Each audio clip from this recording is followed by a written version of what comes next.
Bismillahirrahmanirrahim. Assalamualaikum warahmatullahi wabarakatuh. Alhamdulillahi rabbil alamin. Alhamdulillahilladzi ballaghana syahra Ramadan wa waffaqana li siyamihi wa qiyamihi wa ja'ala fihi lailatan khairan min alfi syahr. Nahmaduhu subhanahu wa nashkuruhu wa nas'aluhu an yataqabbala minna salihal a'mal. Wa asyhadu an la ilaha illallah wahdahu la syarika lah wa asyhadu anna Muhammadan 'abduhu wa rasuluh. Shalawatu rabbi wa salamuhu alaihi wa ala alihi wa ashabihi wa man tabi'ahum bi ihsanin ila yaumiddin. Amma ba'd. Alhamdulillah rabbil alamin. Ayah, bunda yang dirahmati oleh Allah Subhanahu wa taala dan juga anak-anakku sekalian, santriwati Rutaba Mahya. Alhamdulillah, kali ini kita dipertemukan kembali dengan bulan suci Ramadan.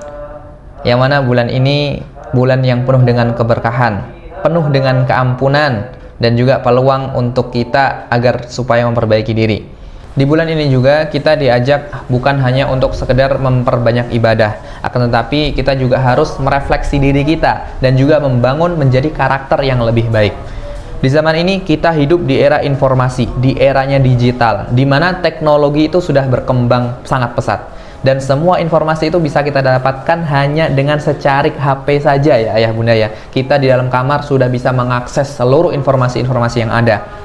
Nah, di balik kemudahan ini, itu ada satu tantangan yang lumayan besar, yaitu bagaimana caranya kita agar mengelola diri kita tetap produktif dan juga tidak terjerumus ke dalam hal-hal yang sia-sia. Nah, maka dari itu, kita perlu yang namanya refleksi diri, muhasabah diri. Kita harus berhati-hati di era informasi ini. Kenapa sih kok kita harus berhati-hati? Kalau kita ingat di dalam surah Al-Isra ayat 36, Allah Subhanahu wa taala berfirman, A'udzu billahi minasy syaithanir rajim. Bismillahirrahmanirrahim. Wa la taqfu ma laysa laka bihi 'ilm. Innas sam'a wal basara wal fuada kullu ulaika kana 'anhu mas'ula. Artinya apa? Dan janganlah kamu mengikuti sesuatu yang tidak kamu ketahui. Sesungguhnya pendengaran, penglihatan, dan hati semua itu akan dimintai pertanggungjawaban oleh Allah Subhanahu wa taala. Quran surah Al-Isra ayat 36.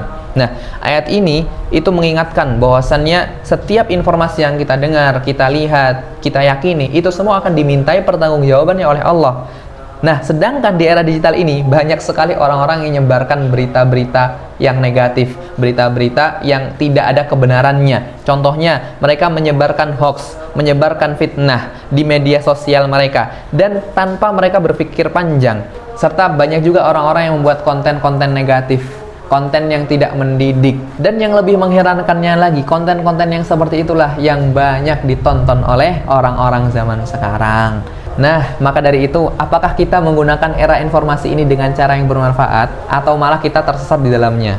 Nah, di saat-saat seperti inilah pentingnya refleksi diri, kita muhasabah diri. Kita harus menilai kembali bagaimana sih kita itu memanfaatkan teknologi zaman sekarang ini. Jangan sampai kita hanya menjadi penonton saja dan kita nggak punya karya atau memberikan manfaat kepada orang lain. Nah, maka dari itu kita harus menjadi seorang muslim yang produktif di era digital ini. Kenapa sih kita harus menjadi produktif? Karena Nabi Muhammad SAW bersabda dalam sebuah hadis, khairun nas anfa'uhum linnas. Sebaik-baik manusia adalah yang paling bermanfaat bagi manusia yang lainnya. Nah, ayah bunda sekalian, zaman sekarang itu kita memiliki banyak sekali kesempatan untuk menjadi bermanfaat buat diri kita maupun bermanfaat bagi orang lain. Kalau dulu dakwah atau berbagi ilmu ya, itu diharuskan secara langsung, face to face, ketemu dengan guru kita, dan kita bisa melakukan hal tersebut dari rumah dengan bantuan teknologi yang sekarang super canggihnya. Ada banyak sekali contoh orang-orang yang sukses berkarya di era informasi ini. Contohnya dai dan para ulama yang mereka berdakwah melalui YouTube, melalui Instagram, dan melalui sosial media mereka. Untuk apa? Untuk menyebarkan Islam ke seluruh dunia. Dan ada juga wirausahawan muslim yang mana mereka ini memanfaatkan kecanggihan teknologi ini dengan menggunakan marketplace online ya untuk menjual produk-produk halal, sehingga mereka bisa menjadikan manfaat bagi diri mereka maupun memanfaatkan bagi orang lain. Kemudian yang ketiga, ada juga orang yang menjadi konten kreator Islami,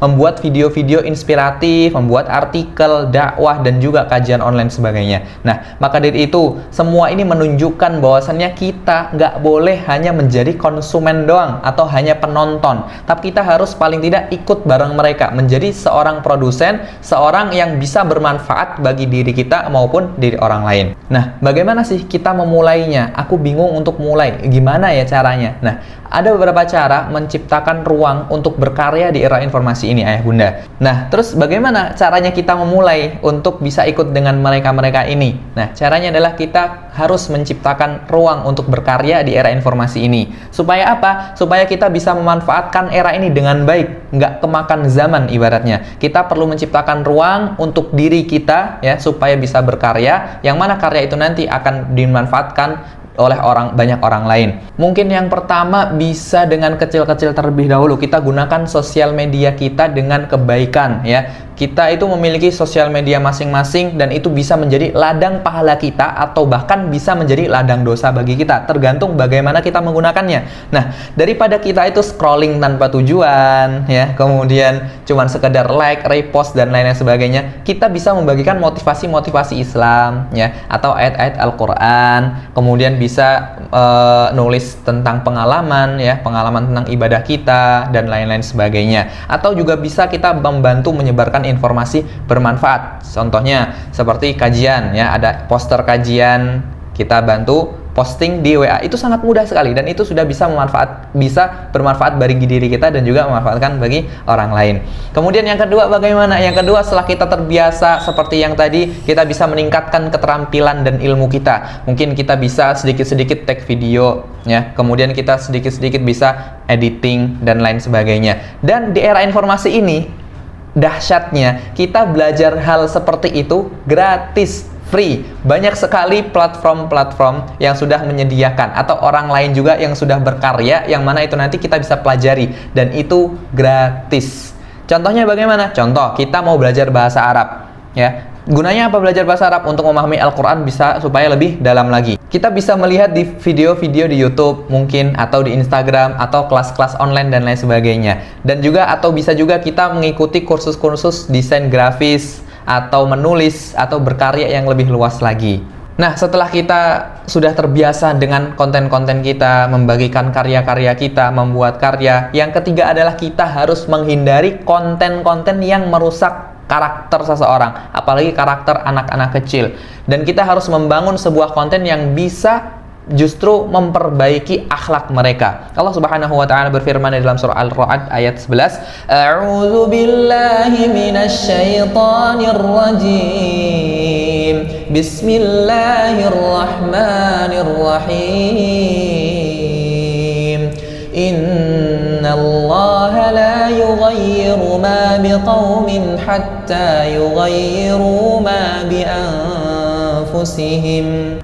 Artinya apa? Sesungguhnya Allah tidak akan mengubah keadaan suatu kaum hingga mereka mengubah keadaan ada pada diri mereka. Maksudnya bagaimana? Kalau kita ingin sukses, kita ingin bermanfaat, kita harus mulai dari diri kita sendiri. Salah satu caranya adalah seperti menjaga diri kita dari konten-konten yang tidak bermanfaat. Seperti kita bikin konten gosip, kita bikin konten isinya fitnah, atau kita membuat satu video yang bisa melalaikan ibadah, atau membuat konten kontroversial yang menjadikan perdebatan atau komentar negatif di media sosial kita. Nah, sebaliknya kita harus mengisi waktu kita dengan hal-hal yang membawa keberkahan, hal-hal yang bermanfaat. Nah, kemudian barulah yang keempat, dengan halnya seperti itu, kita nanti akan bisa menjadi teladan dalam etika digital. Kita memiliki penonton, kita memiliki viewers, yang mana nanti mereka itu mengambil satu sisi baik dari kita, yang mana mereka akan menjadikan kita menjadi teladan yang baik dalam era digital seperti ini. Sebagai muslim, kita harus memiliki akhlak yang baik. Rasulullah SAW juga ya meneladani kepada kita bahwasanya bagaimana menjadi sesosok orang muslim yang baik, sesosok muslim yang taat beribadah kepada Allah dan memiliki akhlakul karimah di dunia nyata maupun di dunia digital. maka kita harus yang pertama tidak menyebarkan hoax tanpa tabayun terlebih dahulu, atau tidak asal nulis komentar kasar atau justru menyakiti orang lain. Hanya dengan lewat kata-kata saja itu bisa menyakiti perasaan orang lain, dan kita menggunakan internet itu hanya untuk menebarkan kebaikan. Kesimpulannya apa ayah bunda? Di bulan Ramadan ini mari kita gunakan waktu sebaik-baiknya untuk merefleksi diri kita, membangun karakter yang lebih baik dimulai dari kita, ya. Supaya apa? Supaya kita itu jangan sampai teknologi itu menguasai diri kita. Akan tetapi kita yang harus menguasai teknologi untuk kebaikan. Nah, makanya kita sebagai seseorang yang mungkin bisa dikatakan ketinggalan zaman, mungkin ayo kita bisa belajar kembali. Kita bisa belajar bagaimana era digital ini bekerja seperti itu. Supaya apa? Supaya itu tadi, kita tidak terkuasai oleh teknologi, akan tetapi kita yang menguasai teknologi itu sendiri. Akhiran, semoga kita semua menjadi seorang hamba Allah yang lebih baik, lebih produktif, dan bisa bermanfaat bagi sesama kita. Allahumma ja'alna minas salihin wa ja'alna minal ladzina yasta'miluna at-teknologiya fi ma yarda. Amin amin ya rabbal alamin. Ya Allah, jadikanlah kami semua termasuk orang-orang yang saleh, dan jadikanlah kami termasuk orang-orang yang menggunakan teknologi ini dalam hal yang Engkau ridhai ya Allah. Amin amin ya rabbal alamin. Wabillahi taufiq wal hidayah war ridha wal inayah. Assalamualaikum warahmatullahi wabarakatuh.